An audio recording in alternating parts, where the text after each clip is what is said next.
the House of Lords inviting fugitive cult leaders into Parliament, the fate of Harvey Weinstein, polygamous cult leader finally arrested, and more. Hello listeners, and welcome to this week's Cult News segment.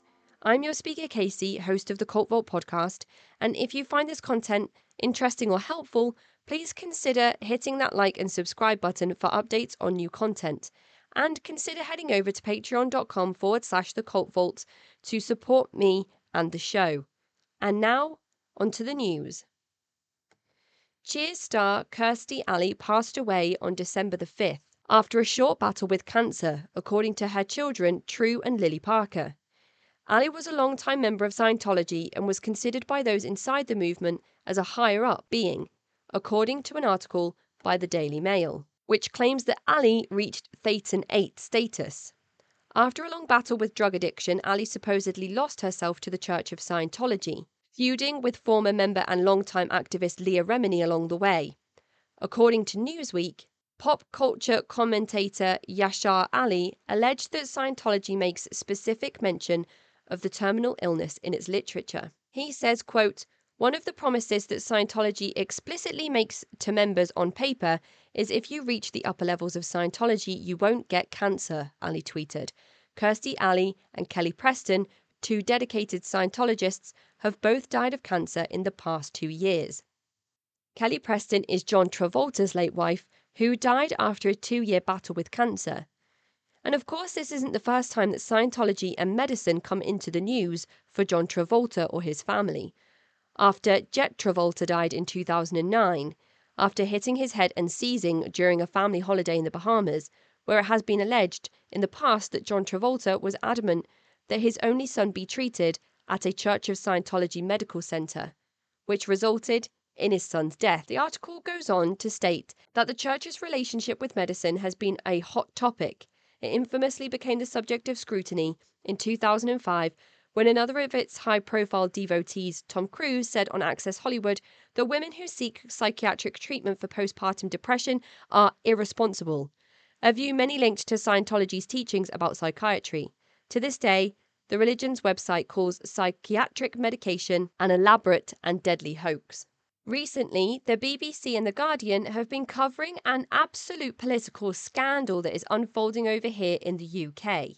This month, cult leader Srinathyananda was given a platform to promote his destructive teachings when a lead representative for the Nithyananda movement here in the UK was invited by the House of Lords into the Houses of Parliament by 2 leading Conservatives, giving him free access to politicians and power, even as a man representing a destructive group and wanted fugitive.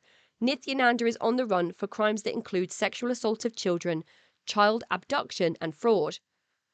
According to the Guardian article, Atonement, the British representative for the controversial figure known as Nithyananda, was invited to the function by the MP Bob Blackman and the peer Rami Ranger. Nithyananda's organisation also took out a full-page advertisement in an accompanying brochure which was handed out to attendees. Some attendees were upset with the profile given to the organisation, given that Nithyananda fled India in 2019 while facing multiple charges of abducting children and of raping a follower. He has since claimed to have set up his own sovereign island state known as the Republic of Kailasa. Poonam Joshi, a freelance journalist who has investigated the organisation, also attended the event and told The Observer, "It is shocking to see the Hindu Forum of Britain, which helped organise the event, found it appropriate to invite representatives of a man accused of such heinous crimes to Parliament." According to a recent Daily Mail article, 4 in 10 US adults, equating to around 39%, believe the end times are upon us, and this includes half of Christians. It is believed that climate change, COVID-19, and the war between Russia and the Ukraine have been cited as having influence over this sweeping belief system that is coming over the United States of America. According to the US Sun, cult leader Nicole Dadon, founder and leader of One Taste, made a surprise appearance this month despite being under fire by recent press coverage and the Netflix documentary Orgasm Inc. that was recently released exploring the group One Taste. Not to mention that Dadon is under investigation by the FBI. According to the article, Nicole Dadon carried out a live orgasmic meditation demonstration with a volunteer whose pleasurable moans could be heard throughout the room. The rebranded Institute of Om demonstration took place in LA during a networking event, with a following appearance from Dadon a few days later at a Women Over Dinner event. Despite a former member filing a lawsuit in 2018, no formal charges have been brought against the movement or its leader. In Utah, several articles have been reporting on different aspects of the polygamist sect recently under fire. The Fundamentalist Church of Jesus Christ of Latter-day Saints, known as the FLDS Church, led by incarcerated cult leader Warren Jeffs, is a branch of the Mormon faith. Unlike the LDS Church, which does not practice polygamy or polygyny, the FLDS Church believes in plural marriage and, in documented cases, child brides and forced polygamy. Recently, a cult leader who was branched off from the FLDS Church to create his own subgroup, Samuel Bankman. Yahoo News reports that an FLDS member has told the FBI that in 2020, Samuel Bankman married a girl born in 2010.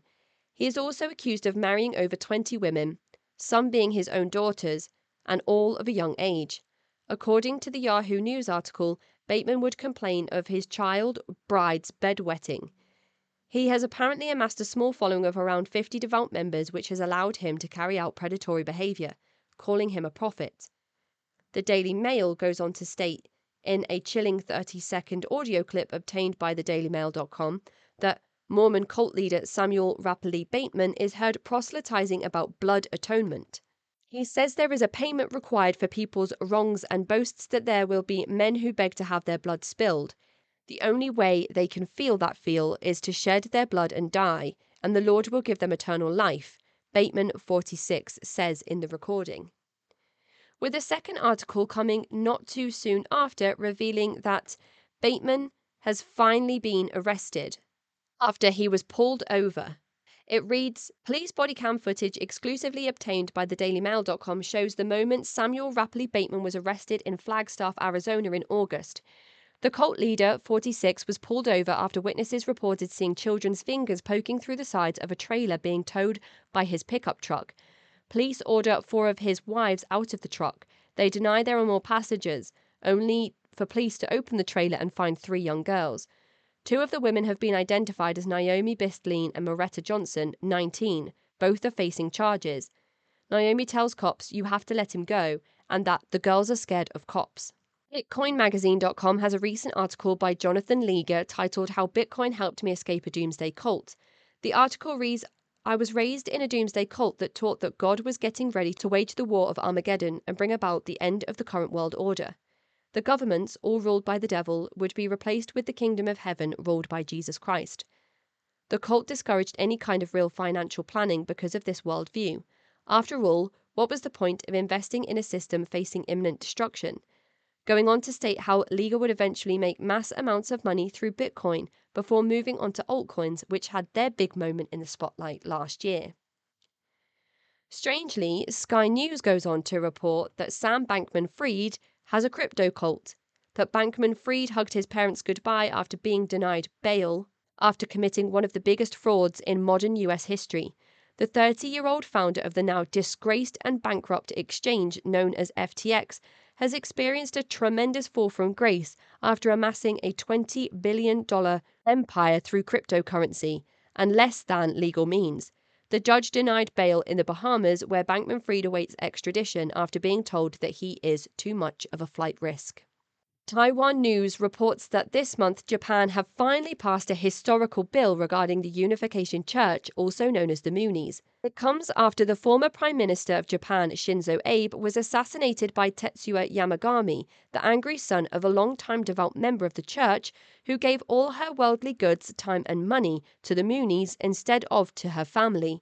The current Prime Minister began an investigation into the church, and a recent bill has passed through government which decrees that the Unification Church can no longer extort members financially. Officially, the bill bans religious and other groups from using coercion or threats to solicit funds from followers. Courthouse News has written recently about how disgraced NXIVM founder and cult leader Keith Raniere, who was recently sentenced to a 120-year prison sentence for crimes including trafficking and racketeering, has lost a recent appeal for a retrial and will remain in prison for the rest of his life. This comes close to the news of Claire Bronfman of the Seagram Empire losing her appeal, where she will now have to serve the remainder of her close to 7-year sentence for her involvement in the crimes of Keith Raniere and NXIVM. ReligionNews.com has an article that is titled HBO's Unveiled Surviving La Luz del Mundo Centers Victims in Cult Sex Abuse Scandal. The most recent cult documentary to drop focuses on the Mexican movement La Luz del Mundo, known as LLDM. The 3-part docuseries focuses on the true testimonies of women who were abused as children by the now incarcerated leader, Nason Joaquin Garcia. It was anticipated that Garcia would receive a heavy sentence after many brave women took the stand for hours on end to testify to the gross abuse that they had endured at the hands of Joaquin Garcia and the trafficking ring that he had created. They were promised justice, but the defense struck a deal, and the man was only sentenced to 16 years. The documentary urges the legal system to take a second look at the case and ensure that the cult leader never gets to leave prison. He continues to run his group from behind bars. The Dallas News section of NBC has recently reported that a small house in Dallas was a hotspot for drug traffickers who would visit to take part in animal sacrifices and blood rituals.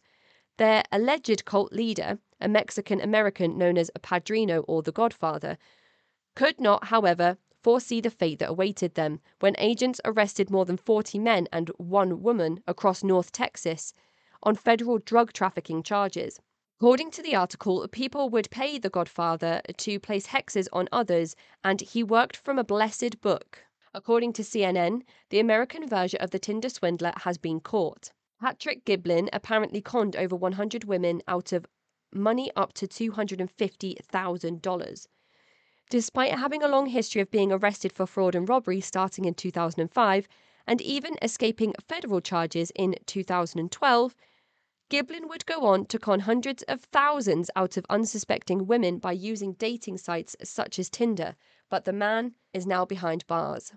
Pentecostal sect Assemblies of God has been in the news again recently when it was revealed that former Hillsong Church pastor Brian Houston called an emergency meeting with other congregants to discuss his own father's, quote, inappropriate behavior that was actually crimes of a pedophilic nature.